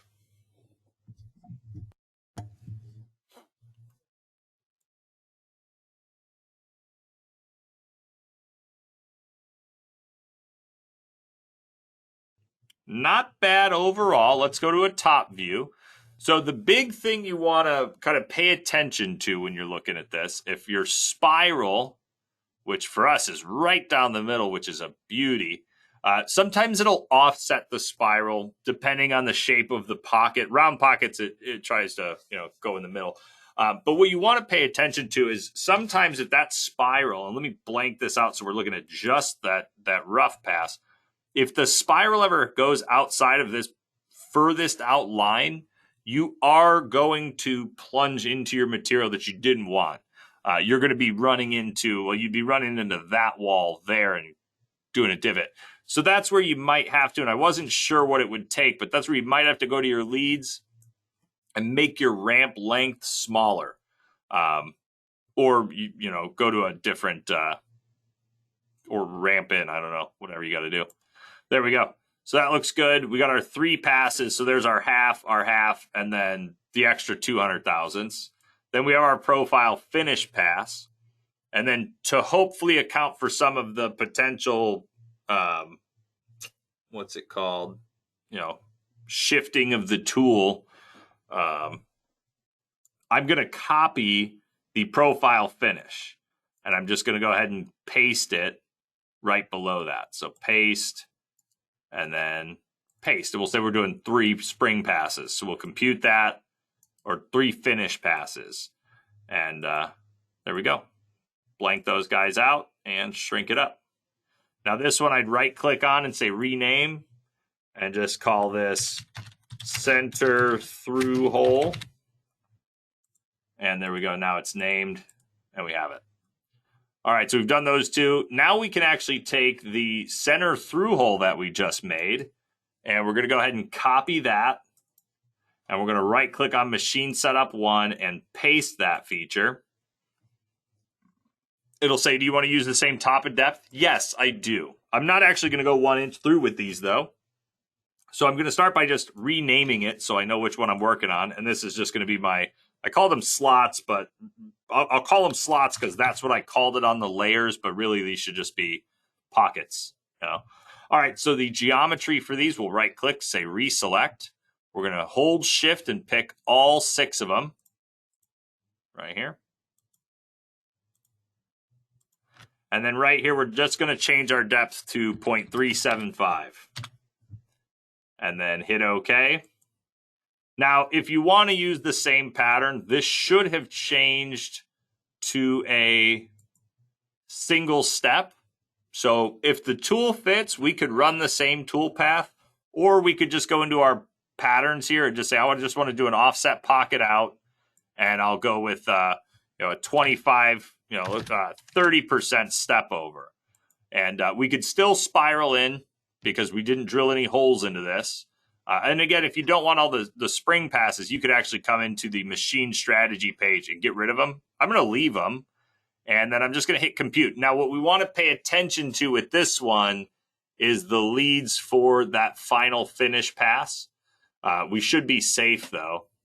Did I accidentally turn off spiral? Okay, so the spiral doesn't fit in here at that size.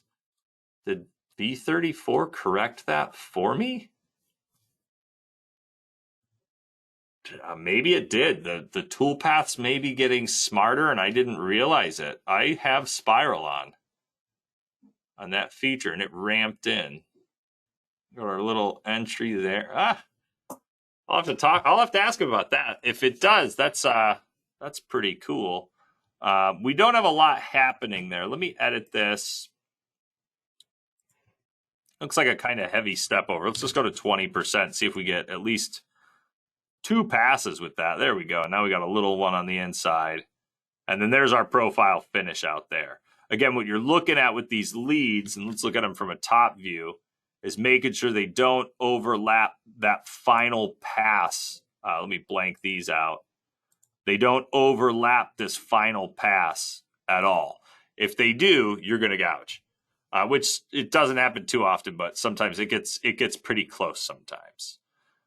We do have allowance on there still, so it's not the end of the world. And then for these ones, I didn't do any of the calculations. This should be, I think it's 1.5. I don't remember. Let me look. from here to here. And then if I measure that, or 0.75. So what we'd have to do is for our distance across, if we want to do the leads for the profile finish to come right down in the center, we could do the same kind of math. So 0.75 minus 0.25. That leaves us with 0.5. We just divide that by 2. Compute. And then that should be plunging right down the center of that pocket. What I now have to do is go to the leads on that profile finish and say apply to all operations so that it copies it to these other leads pages. It shouldn't do anything to this one, though. Oh, it did. I got it back to my spiral. Oh, yeah, leads has plunge. Okay. All right, and just compute, and that'll fix them all. All right, so we'll go ahead and shrink that one up. And what is it, 11:42? We got plenty of time to finish out this. Let's do this inside pocket here, or the counter bore. I'm just going to copy the same pocket, paste that feature. Do you wish to load the same? Yes. And then this is going to be renamed. Just C bore.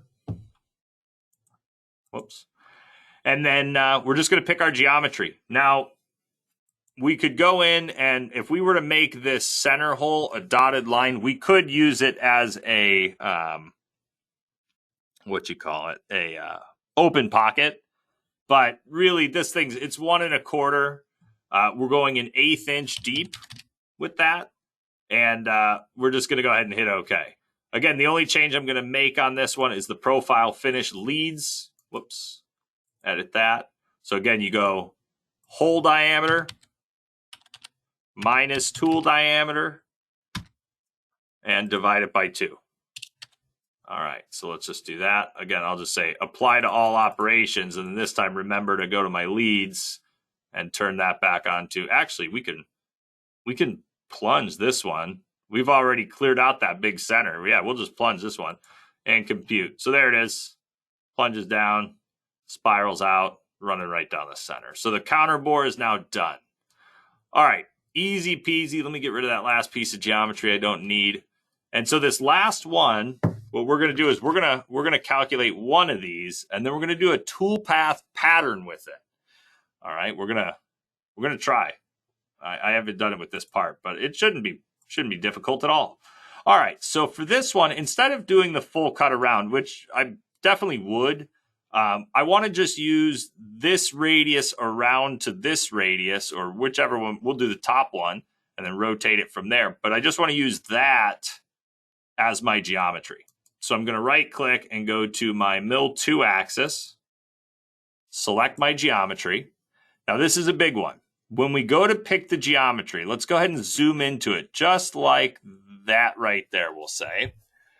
And when you click the geometry, you're going to start at this first radius. The spot you're going to click it is, if this is the beginning, we're going to go past the middle and click the end. Thank you. From there, we're going to follow that chain all the way to the end to this final radius. You don't actually have to follow the chain. You could just jump over to it. But we want to go to the final radius, find the midpoint, and then go past it a little bit. You don't need to be right at the end. About 3/4 of the way down the line is perfect. Then we're going to hold shift and click. And that's going to chain all those geometries in between together. And that's why having that clean up optimize is super important. You want clean geometry. Now, let me just show you what happens if you pick it the wrong way. If I click it this way, and then I click it on the wrong side, it'll chain everything but that. All right. So let me clear that out. First radius, final radius. We got our chain going in the direction we want, because you got to think we're always thinking cut to the left. Our compensation's to the left for a climb mill. So to the left of that arrow puts us outside the part. That's what we want. So total depth, this is going to go we'll do the 1.2. Again, we're ignoring how we're holding this part as of right now. It's fake because I didn't plan that yet. All right, so I'll hit OK. And then I'll go next right there. So we have our depth. Top of feature we want to go in. We'll say pick top right there. Hit OK. And yeah, there we go, 1.2. Now, you could do extensions on here, and it will extend the geometry. You could do a certain distance, but you got to think we're going from that radius into an arc. So we kind of want to end that chain and get out of there as fast as possible before we kind of arc around. So we're not going to do extensions because that would kind of send it on a straight path. And we're going to go in and then right out with a circular lead. So the machining strategy is a profile rough and a profile finish. Perfect. Right here we have our tabs. We're not going to leave any tabs, not in an open cut like that. Our posting, just work offset number 1. We're not using contour ramping, but this does affect whether or not we output it with lines or arcs. Not important right now, sorry. And then right here, we're going to pick our tool. Going to use our 1/2 inch flat. Go next. Now for the patterns on this one, we're going to just do some side roughing. And we can go in and do either we could either tell the system how much stock is remaining and how many passes we want to use to take that out. Or we could tell it the step over. And, I like the step over because I could define exactly what I want. So the step over, we'll say we'll take out, let's see, we'll go with like a 25%. So we'll say 0.5 divided by 0.25, right? That's the wrong way. I want 20% of 0.5, 0.1, sorry, 0.1. And we'll do that in, we'll say 3 passes. So it'll offset us out, and we might need more. I mean, we could probably go bigger on our step over, but we could base it on that. Then we have the choice of doing a zig and just making a cut, going back to the beginning and making another cut, or doing a zigzag, which is a climb conventional. I'm going to go with a zig, and we'll wrap it back to the beginning. For the compensation, I'm not going to comp this one unless my tool is really undersized. I really don't worry about it with the rough pass. The finish pass should be able to take care of it. And then our linking is going to be direct. We could also do an S-link. The difference is if we do an S-link, it's going to leave with a tangent lead to the next link. It's your linking between your 2 passes there. So it's what happens, how do we get there? That should be good enough, I think. All right, so the side allowance, once again, I'll just leave, we'll say 10 thou, and then we'll do this in multiple steps. We'll do it 600 thousandths per pass. For the leads, I'm going to go with a circular lead, but I want to go with a tangent for the lead out. So it's not going to circle back around. It's going to should hopefully go straight out and into that cut. And we'll find out. All right, so we'll go next right there. Corner types, no changes. Machine sequencing, optimized. Next again. Advanced feeds, no changes there. And finally, the finish pass, we're going to use the 1/4 inch tool right there. And this one's going to be just comped G41 parameters. We'll do it we'll say single step for now. And then I do want to just jump up to my leads, say apply that to all operations so it gets all the same leads. Maybe I go length 3/8, right? Yeah, that should be fine. Corner types, no changes. Sequencing, optimized. And advanced feeds. So we'll then get to hit compute. And that's what it's going to look like. And honestly, we're probably cutting we're cutting a bit of air there. So let me save this real fast. And let's just look at our stock. So that's what we're taking out. Let me turn that on for good. Actually, let me change one thing. The transparency. I want a higher transparency. Hey, that's better. So now I can click on this. So this is our profile rough. So we have our first pass. Oh, there we go. We have our first pass here, second pass there, third pass there, and then the finish pass should be that last one. So those are those 3 passes. We could probably do a little bit bigger, but that doesn't look bad. We're not wasting too much time there. And then we have our profile. Whoops, I switched the order of those. And then we have our profile finish there. So hopefully this will work. And we could also go in and potentially add we might do a different lead on that. We'll see what finish we get out of it. We'll see. Maybe do a blend. That might work. I don't know. All right. Compute, and we'll say outside cuts, rename, outside cuts, and there we have it. All right, so now what we're going to do is we're going to right click on that feature and say add a toolpath pattern. All right, so again, you're going to right click on the outside cuts feature we just made and add a toolpath pattern. From here, we could do an array, we could do a translation, we could do a rotation, or we could go and pick points and tell it where we want them to be. We're going to go with the rotation option and go next. And then we're not using the 3D option, so all we have to do is tell it the angle, which there's 6 of them, so it's always going to be 360 divided by the number, so 6. And then the total copies, just like the copies when we did them earlier, 5. You're accounting for the one you have. Now our rotation axis is XYZ 0. This is another reason why I like to draw parts right on XYZ 0, because then I don't have to change anything. 1 second, I got to take a drink. And then we can go ahead and hit OK. And if we unblank that feature, we should now see that outside there. So let me hide my stock once again. And there we have it. So we're about to break for lunch, but let's go ahead and give this a save. And then we'll go ahead and say start simulation, and we can see how it comes out. What?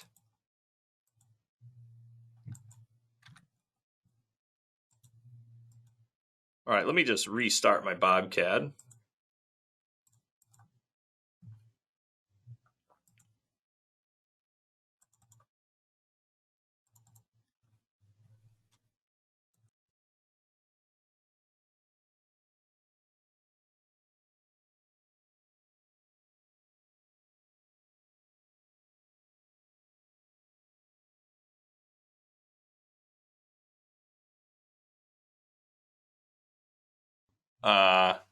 David said, so for the slots, if you shorten the ramp radius, would it have spiraled in instead of ramping? Probably.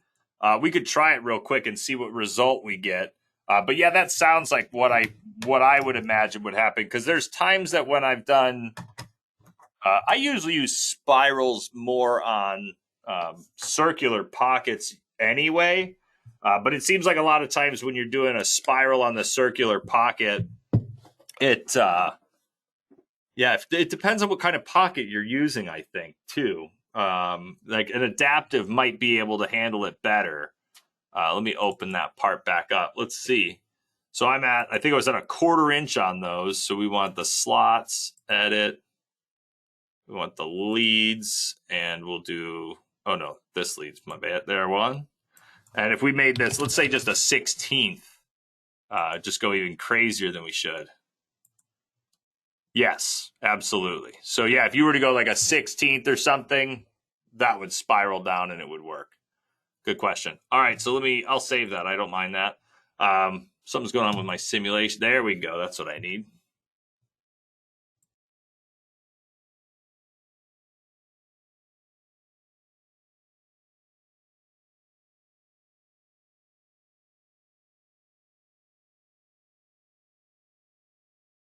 All right, so this one's going to start with the face off. Do I have my, yeah, there we go. So I'll slow it down a little bit. The facing sometimes runs pretty quick.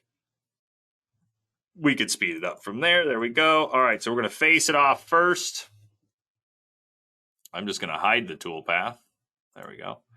Center drill. We should see, we'll wait till we're done. There's our spiral down, and then we're going to open it up when we get down to there. There's that 200 thousandths. Here's going to be my little spring passes. There's my 1/16 inch pockets. Man, it's cruising. I can't keep up. Right in the middle. There we go. So there's that spiral down. That's the new 1/16. Or we could have kept it at that ramp. That's what we would have tried. When do the toolpath pattern, it seems to go wide on the other. Any reason why that? Are you talking about in the simulation, Brock? Sorry. Are you talking about, yeah, with these, or is it just when you see them rotated? It could be if you're, let me see. If it's in the simulation, I'll catch it right now.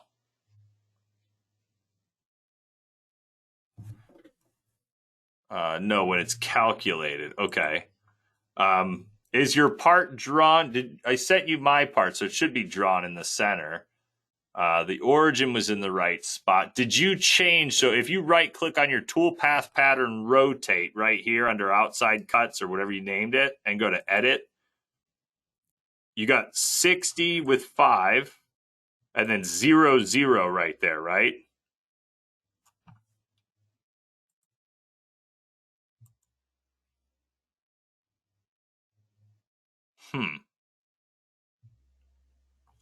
All right, mine looks, I'm happy with that. All right, so I'm trying to think of what could be different. So on these outside cuts, they look like this, but they seem wider. Is what you said?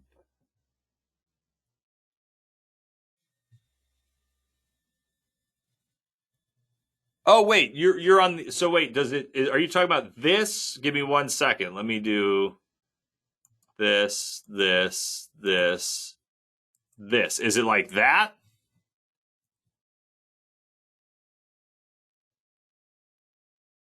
Dang it.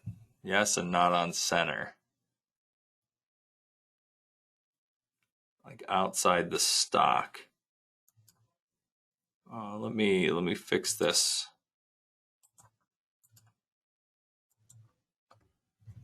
Okay, so you didn't get my part file because you couldn't get into your email. Okay, so is your part not drawn on center?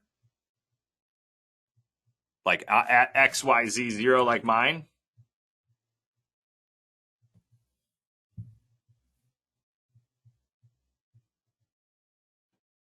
It is on center.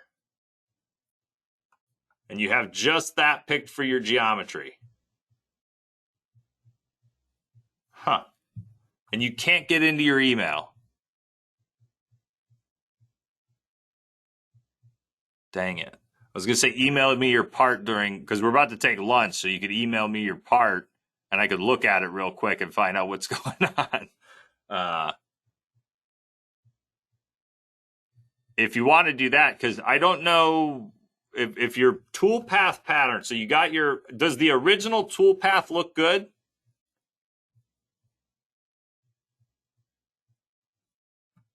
And then you did your toolpath pattern. Hold on. So you did your toolpath pattern and you definitely picked rotate, right? I'm going to start with the most basics. Yes, got it. Hold on. I got to delete these extra yeses because I'm going to get confused on the next question. All right. So right here. So then you got 60 for your angle, 5 copies, and 0, 0.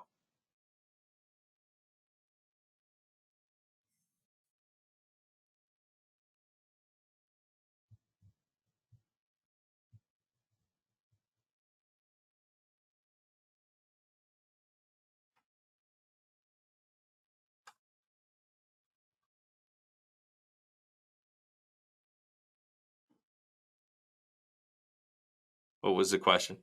This is, I mean, you're in the rotate command, right? Like I'm starting at the basics. You went to rotate. You didn't do array or something. Okay, good. And then on this page, it should just be 60. Yeah, email it to me. You should be able to just do training at BobCAD.com, and it should come to me. But if I don't get it in the next little while, I'll talk to you on here when we start back up. We're gonna go for another, hour and a half, 2 hours after. I got to figure out what we're gonna do, but we'll look at your part and see what kind of problem we're having with it. I don't know what it could be. So, all right. Talk to you guys in 1 hour. That's when we'll come back.